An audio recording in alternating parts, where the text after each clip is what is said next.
ஈரானுக்கு ஆதரவு தெரிவித்த மறுநிமிடமே ஏவுகணை சோதனை செய்து மிரட்டிய வடகொரியா. மகளுடன் நேரில் பார்த்த கிம். ஈரானில் புதிய தலைவராக முஜ்தபா கமேனி தேர்வு செய்யப்பட்டதை மதிக்கிறோம் என்று தெரிவித்த வடகொரியா, பிராந்திய அமைதிக்கு கேடு விளைப்பதாக அமெரிக்கா மற்றும் இஸ்ரேலை கண்டித்துள்ளது. இந்த அறிவிப்பு வெளியான சிறிது நேரத்திலேயே வடகொரியா சக்தி வாய்ந்த ஏவுகணை சோதனையும் நடத்தியது.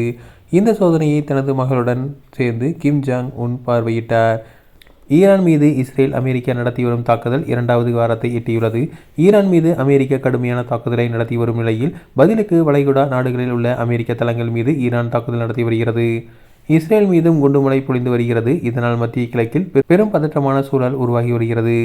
ஈரான் அமெரிக்கா மோதல் நாளுக்கு நாள் வலுத்து கொண்டே செல்லும் நிலையில் ஈரானின் புதிய உச்ச தலைவராக முஜ்தபா கமேனி தேர்வு செய்யப்பட்டுள்ளார். ஈரானின் புதிய தலைவருக்கு வடகொரியா ஆதரவு தெரிவித்துள்ளது. ஏற்கனவே அமெரிக்காவுடன் மோதல் போக்கை கண்டுபிடித்து வரும் வடகொரியா ஈரானுக்கு ஆதரவு கொடுத்திருப்பது மிகவும் முக்கியத்துவம் பெற்றுள்ளது. இந்த தகவல் வெளியான சற்று நேரத்தில் வடகொரியா ஏவுகணை சோதனையை நடத்தி மிரள வைத்துள்ளது. வடகொரியாவில் மேற்கு பகுதியில் உள்ள சோஹியன் நகரிலிருந்து இந்த நவீன ஏவுகணை சோதனை மேற்கொள்ளப்பட்டது. கடற்படை கப்பலிலிருந்து ஏவப்பட்ட இந்த ஏவனை விண்ணை பிளந்த சீறி பாய்ந்த தனது மகளுடன் சேர்ந்து கிம் ஜாங் உன் பார்வையிட்டார். கடந்த ஒரு வாரத்தில் வடகொரியா மேற்கொள்ளும் 2வது ஏவுகணை சோதனை இதுவாகும்.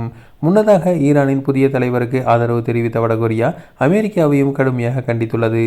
வடகொரியா வெளியுறவு செய்தி தொடர்பாளர் வெளியிட்டுள்ள அறிக்கையில், அலி கொமேனியின் மகன் முஜ்தபா கமேனியை புதிய தலைவராக தேர்வு செய்த ஈரான் முடிவை வடகொரியா மதிக்கிறது. அமெரிக்கா மற்றும் இஸ்ரேலின் அத்துமீறலை நாங்கள் வன்மையாக கண்டிக்கிறோம். ஈரானுக்கு எதிராக தொடுக்கப்பட்ட சட்டவிரோத பிராந்திய அமைதி மற்றும் பாதுகாப்புக்கான அடிப்படைகளை சிறுமைப்படுத்தும் விதமாக அமைந்துள்ளது என தெரிவித்துள்ளார்.